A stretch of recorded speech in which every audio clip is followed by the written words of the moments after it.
Yes, ikaze nanone inshuti bakunzi bacu hano kuri Ibakwe Media TV. Reka nizere ko mumerewe neza, nizere ko muryohewe n'ibihe aho muherereye mu bice bigiye bitandukanye. Ni munyabere rero muri amakuru yo kuri aya manywa yo ku munsi wo kuwa gatanu tariki ya mbere Gicurasi 2026 turebera hamwe agezweho ku mutekano ku butaka burasirazuba bw'igihugu cya Kongo. Turibanda Uvira haraturuka inkuru mbi cyane y'ibikozwe na Wazalendo nyuma y'uko makuru yatambutse twabwiye ku mpungenge zihari zuko M23 ishobora kubiri kwitegura gufata cyangwa se kwisubiza uyu mujyi wa Uvira w'ingenzi muri Kivu y'Amajyepfo. Aka kanya Wazalendo zikoze amabara muri uyu mujyi, ndaje babwira ibibaye. Ibihano Joseph Kabila Kabange wahoze ari perezida wa Repubulika ya Demokarasi ya Kongo yafatiwe na Leta Zunze Ubumwe za Amerika ndabizanye ndetse ndaje mbabwira ibyari byo.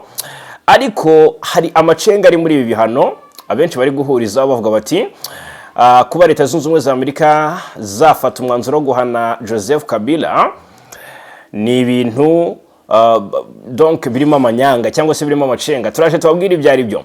Nyuma y'ibyo bihano ariko Leta ya Repubulika ya Demokarasi ya Kongo by'umwihariko ishyaka UDPS rise ritangiza cyangwa se ritangaza imyigaragambyo yo gushyigikira ibi bihano. Turaje tubirebere hamwe. Ni ibihano Amerika yafatiye Kabila mu by'ukuri. Nyuma yabyo Kongo isohoye itangazo rikomeye rihishura impamvu nyamukuru ndetse ringo rinatanga gasopo kuri manda ya Tshisekedi. Turaje tubigarukeho muri aya makuru. Turanyarukira Kisangani inkuru mbi cyane ku basirikare 84 ba FARDC. Hanyuma turarebera hamwe andi makuru aturuka i Kinshasa ngo kera kabaye mu by'ukuri Kinshasa yemereye Croix Rouge kujya gutabara abaturage imbabare zo mu Minembwe. Turaje nabyo tubigarukeho. Hanyuma ariko ndabwira kuri iyi nkuru ivuga ku ndege ya Air Congo. Iyi ndege kabisa ndabona Kongo yungutse indege. Kongo yungutse indege mu by'ukuri y'ubwoko bwa ATR 72-600 ndetse ngo ni indege igiye gukora ingendo mu byerekezo bigiye bitandukanye. Ese i Kigali mu Rwanda naho iyi ndege izaherekeza? Ndaje mbabwira ibyari byo. Nyemera rero tubane muri aya makuru kuva ku munota wa mbere kugera ku wa nyuma. Unkandire subscribe cyangwa se abone ukande like utanga n'igitekerezo unasangiza abandi aya makuru. Ni munyemerere duhere ku bihano Leta Zunze Ubumwe za Amerika zafatiye Joseph Kabila Kabange wahoze ari perezida wa Repubulika ya Demokarasi ya Kongo kuri ubu matwari ya M23 ushinjwa gushyigikira M23 ndetse na Alliance Fleuve Congo. Abirumvikana cyane mu mugambi wo guhirika ubutegetsi bwa perezida Felix Antoine Tshisekedi. Leta Zunze Ubumwe za Amerika zatangaje ko zafatiye ibihano Joseph Kabila Kabange wahoze ari perezida wa Repubulika ya Demokarasi ya Kongo. Urwego rw'iki gihugu rushinzwe imari nirwo rwatangaje ko rwafatiye ibihano uriya mugabo Joseph Kabila wayoboye Kongo Kinshasa mu gihe cy'imyaka 18. Ni nyuma y'uko Leta ya Kongo yakunze kumushinja kuba aha ubufasha inyeshyamba z'umutwe wa M23 umaze imyaka irenga 4 muri iyi ntambara nayo. Hanyuma mu mwaka ushize urukiko rukuru rwa gisirikare muri Kongo rwakatiye Kabila igihano cy'urupfu nyuma yo kumuhamya ibyaha birimo kugambanira igihugu, kujya mu mutwe ugambiriye gukoraho ubutegetsi ndetse n'ibyaha byibasiye inyoko muntu byari nyuma yo kugaragara mu mujyi wa Goma ugenzurwa na M23. Usibye kumukatira urwo gupfa, Leta ya Kongo yafatiriye imitungo ye yose ndetse inasesa ishyaka rya PPRD ari ryo rya Joseph Kabila.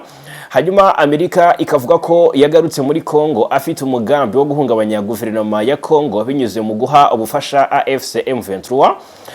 Ivuga kandi ko yaba yarahaye ubufasha bw'amafaranga AFC mu rwego rwo kugira ngo uruhare rwayo rwa politike rugaragare mu burasirazuba bwa Kongo. Washington kandi yamushinje kuba yarashishikarije abasirikare bo mu ngabo za Leta ya Kongo FARDC kuzivamo bakiyunga kuri AFC ndetse no kuba ari gutegura kugaba ibitero kuri FARDC aturutse mu mahanga. Ikindi ngo nuko yaba yaragize uruhare mu gushyiraho umunyapolitiki utavuga rumwe na perezida uriho kugira ngo yisubize ijambo muri guverinoma. Kubwa Washington, Kabila yafashije AFC na M23 mu buryo bw'ibikoresho, ayitera inkunga cyangwa se anayiha ubufasha bw'ibikoresho, amafaranga, ikoranabuhanga cyangwa se ubw'ibikoresho na serivisi. Kabila we nta kiratangaza kuri bihano yafatiwe na Leta Zunze Ubumwe za Amerika. Uyu mugabo icyakora amaze igihe agaragara ko cyangwa se agaragaza ko ubutegetsi bwa Perezida Tshisekedi yita ubw'igitugu bugomba kuvaho nyuma yo kubushinja kuba bukomeje gukora amabi menshi ndetse no kubabaza abanyekongo.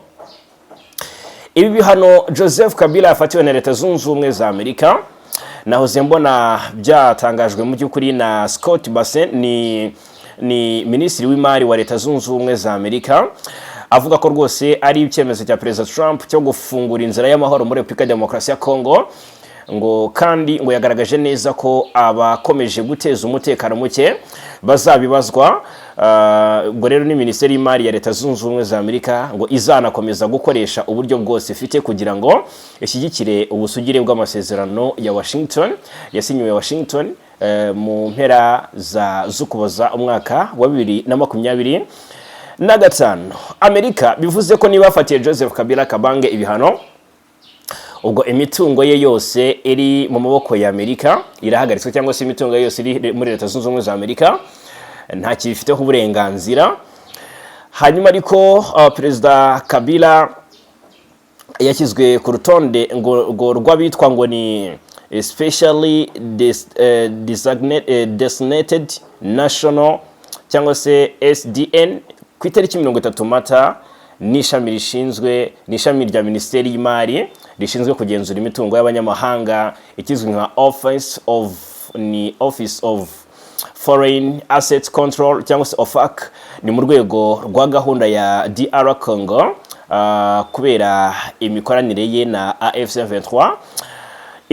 Irishyirwa ku rutonde rero ryafashwe ngo hashingiwe ku mabwiriza ya Executive Order y'1313 yahinduwe n'itegeko rya EO 1371 rikaba rituma ngo imitungo ye yose iri mu maboko cyangwa se igenzurwa na Amerika ihagarikwa, kandi rikabuza abaturage cyangwa se ibigo byo muri Amerika kugirana nawe ubucuruzi cyangwa se indi mikoranire iyo ari yo yose.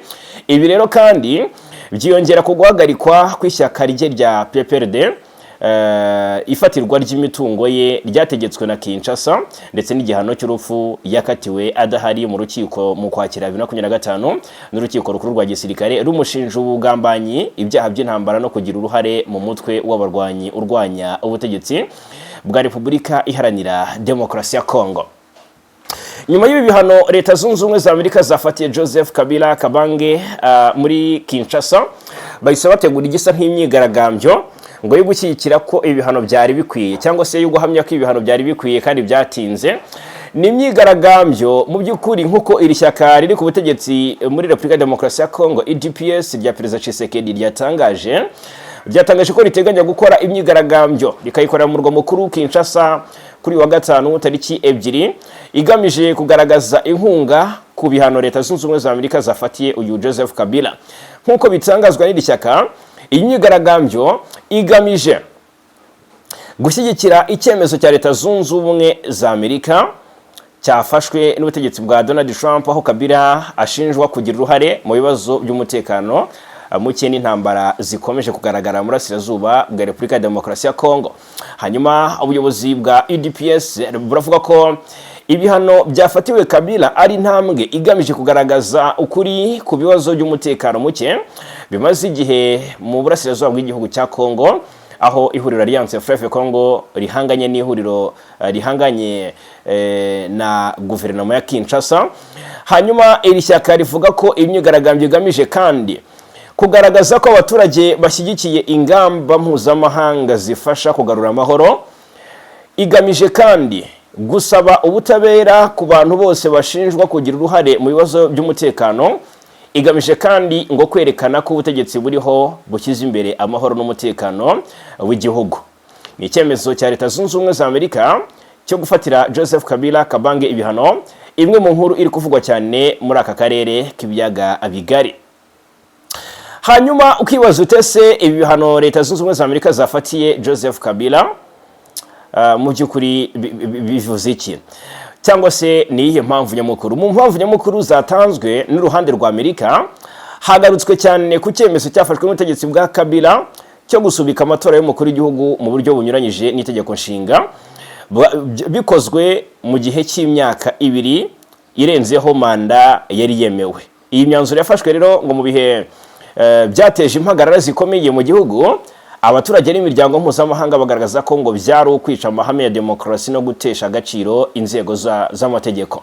Itangazo rya leta ya Kinshasa ryibanze cyane ku gusobanura ko ayo mateka ari ingenzi mu gusobanukirwa impamvu z'ibihano byafatiwe Kabila, ariko rinagaragaza ko ngo ibyo byabaye ari isomo rikomeye ku bayobozi bose bayoboye cyangwa se abazayobora Kongo.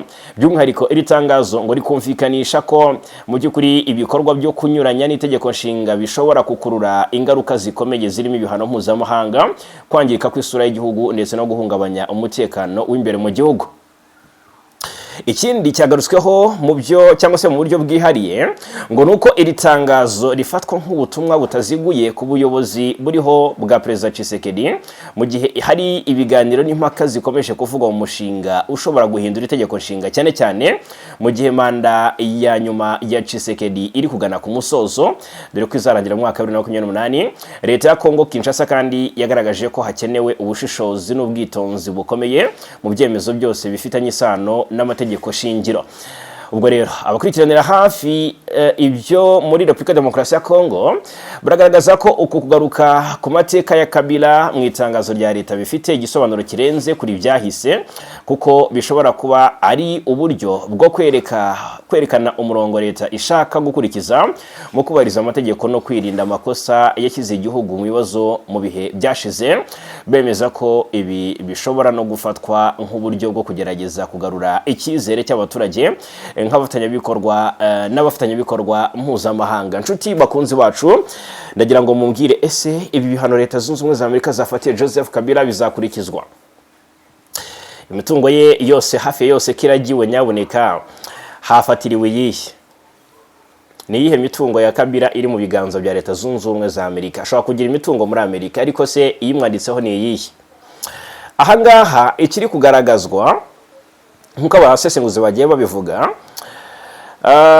ngo Amerika yabifashe mu rwego rwo kugaragaza ko ikomeje gukurikirana mu by'ukuri niba koko amasezerano yasinyiwe i Washington yarubashywe, akaba araje ishinga abo bireba mu kuyashyira mu bikorwa. Gufatira Joseph Kabila Kabanga ibihano bikaba bivugwa nk'aho ari ikintu cy'ingenzi cyakozwe mu rwego rwo kugaragaza ko mu gihe amasezerano ya Washington adakomeje kubahirizwa, hari itegeko rihana cyangwa se hari ibihano bigomba gufatirwa abakomeje kunyegeza intambara, kandi amategeko ya Washington agamije mu by'ukuri amahoro n'umutekano mu burasirazuba bwa Repubulika Demokarasi ya Kongo. Indi mpamvu mwe mumva y'ibi bihano ni iyihe? Ese ingaruka kuri Joseph Kabila ni izihe? Ingaruka byagira kuri huriro Alliance ya Fleuve Congo M23 ashinjwa gutera inkunga ni izihe? Reka nabyo tubisangiremo, tubihanemo ibitekerezo birumvikana muri comment. Jya muri comment umbwire uko ubyumva. Hanyuma tunyarukire muri teritwari ya Uvira ni muri Kivu y'Amajyepfo. Amakuru aturukayo ni amakuru mabi cyane y'ibikozwe na VDP Wazalendo.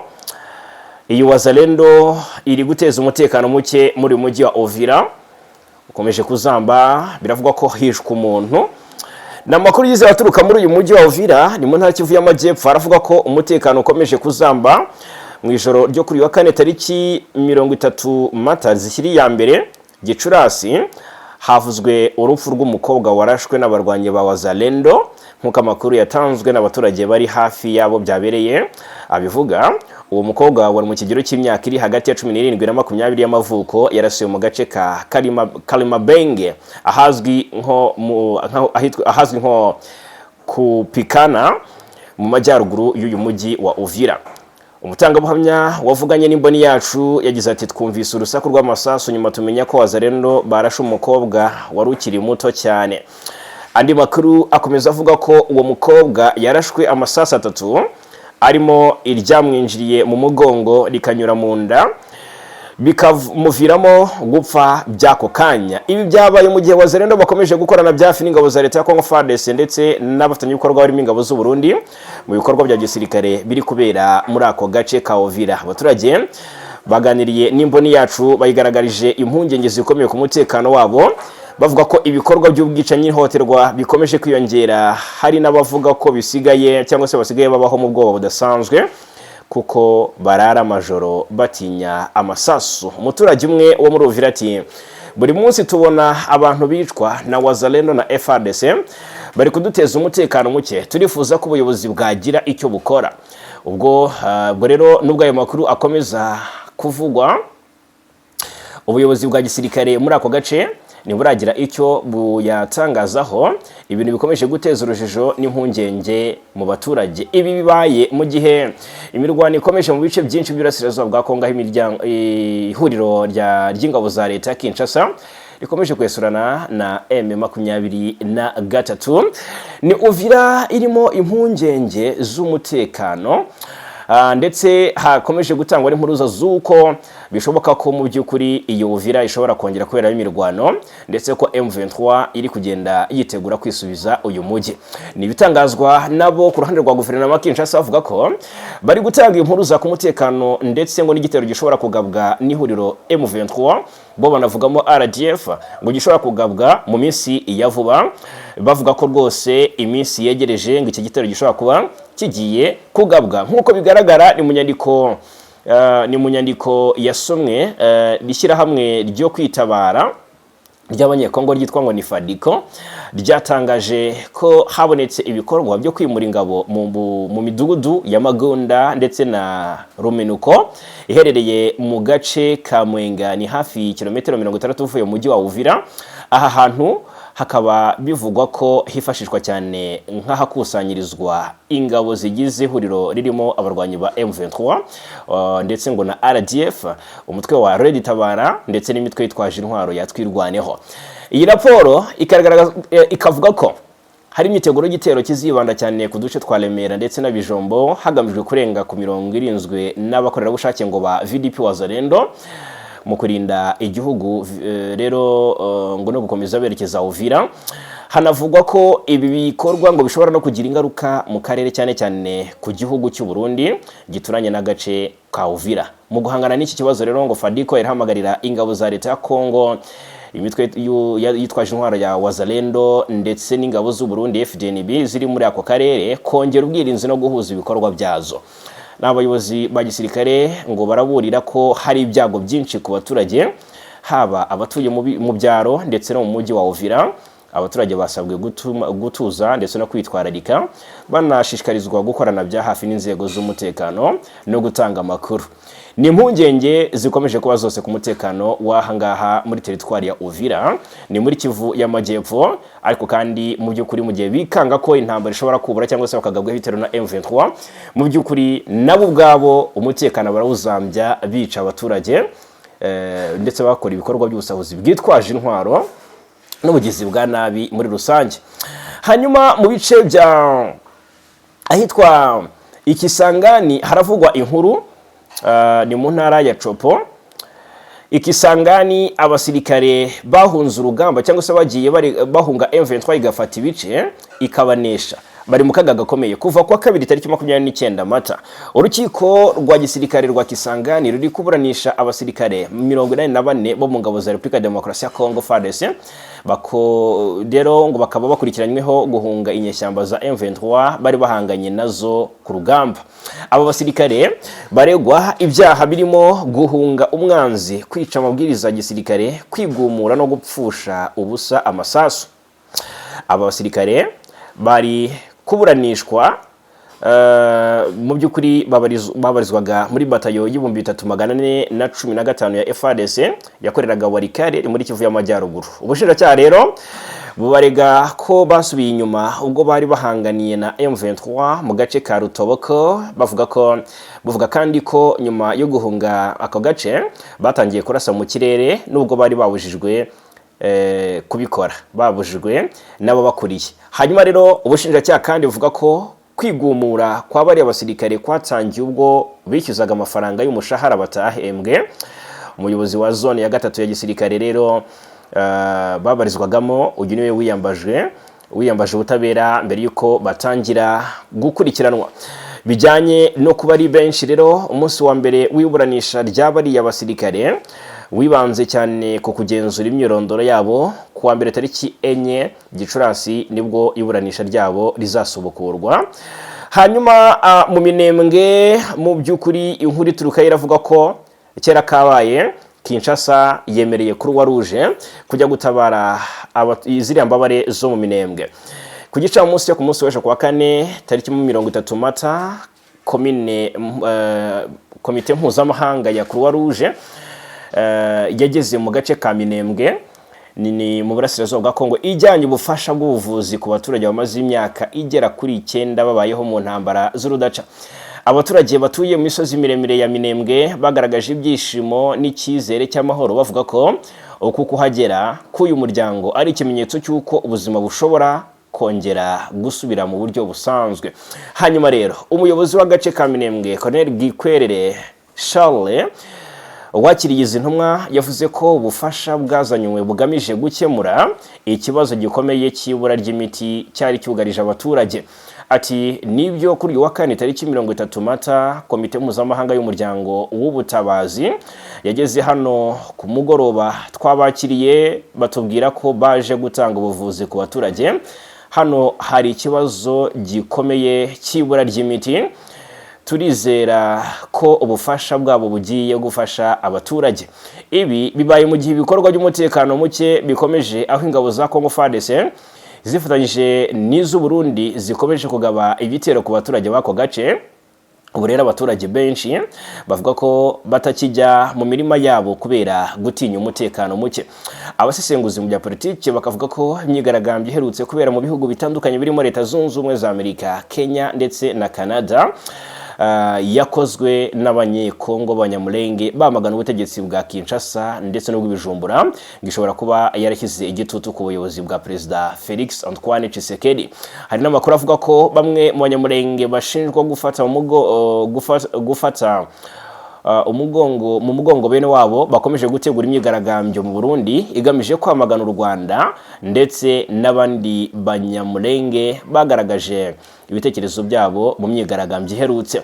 Ibi byose rero bibaye mu gihe ibiganiro bya diplomasi bihuza leta ya Kinshasa n'umutwe wa M23 bikomeje kugenda bigura intege bigaragaza ko inzira y'amahoro ikiri ndende ko kandi igoye. Hanyuma reka noneho amakuru yacu nyasoreze kuri inkuru ivuga ku ndege ya Congo Airways. Bivuga ko igiye gusubukura ingendo ndetse ko mu by'ukuri iyi sosiyete iri kugenda yunguka indege zizakora ingendo mu by'ukuri zigafasha abaturage b'imbere mu gihugu mu bijyanye n'ubuhahirane ariko na mpuzamahanga. Aka kanya biravuga ko ngo ikirere cya Congo kiri kugenda kirushaho gutekana no gutanga icyizere kuri ubwo ni bijyanye na kompanyi nshya y'indege y'igihugu ku bufatanye n'umufatanyabikorwa wabo ukomeye ari we Ethiopian Airlines. Air Congo ikaba imaze gutera indi ntambwe ikomeye ngo nyuma yo kwakira indege nshya yo mu bwoko bwa ATR 72-600. Ibi birerekana ngo intego ya Kinshasa yo kubihuriro rikomeye ry'ingendo zo mu kirere muri Afrika yo hagati. Iyi ndege biravuga ko yakozwe n'inganda zo mu Faransa n'Ubutaliyani, ifite amezi 10 gusa ikoreshwa. Yageze ku kibuga cy'indege cya Njili nyuma yo gukora ingendo mpuzamahanga zirimo n'izo muri Brazil. Guhitamo iyi ATR 72-600 ngo ntabwo byabaye impanuka kuko izwiho gukoresha lisansi nke kandi ngo ikabasha gukora neza ndetse ngibasha gukora neza ku bibuga by'indege byo mu turere dutekanye.